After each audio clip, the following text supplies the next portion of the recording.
சிம்மராசிக்காரர்களுக்கு ராசிநாதன் முதல் 15 நாட்களுக்கு 10ஆம் இடத்தில் இருக்க, அது அடுத்த 15 நாட்கள் 11ஆம் இடத்தில் இருக்கிறார்.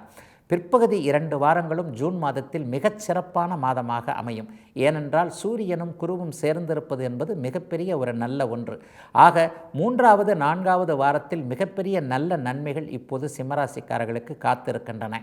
கடன் நோய், எதிரிகள் போன்றவைகள் அப்படியே ஒதுங்கக்கூடிய ஒரு நல்ல அமைப்பு.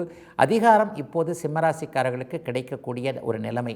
அரசு பதவி, அரசு வேலைக்காக தேர்வுகள் எழுதி கொண்டிருக்கக்கூடிய இளைய பருவ சிம்மராசிக்காரர்களுக்கு இன்னும் 6 மாத காலத்திற்குள் உங்களுக்கான வேலை அமைப்புகள் கிடைக்கக்கூடிய யோக மாதமாக, ஆரம்ப மாதமாக இந்த மாதம் அமையும்.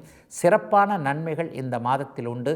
திருமணம் போன்ற விஷயங்கள் இந்த வருடத்திற்குள் முடிவதற்கான நிச்சயதார்த்தம் போன்ற அமைப்புகள் இப்போது சிம்மராசிக்காரர்களுக்கு கிடைக்கும். எதையும் சாதிக்கக்கூடிய வல்லமை இருக்கக்கூடிய நல்ல மாதமாக அமைந்திருக்கிறது சிம்மராசிக்காரர்கள் எல்லோருக்கும் இந்த மாதம்.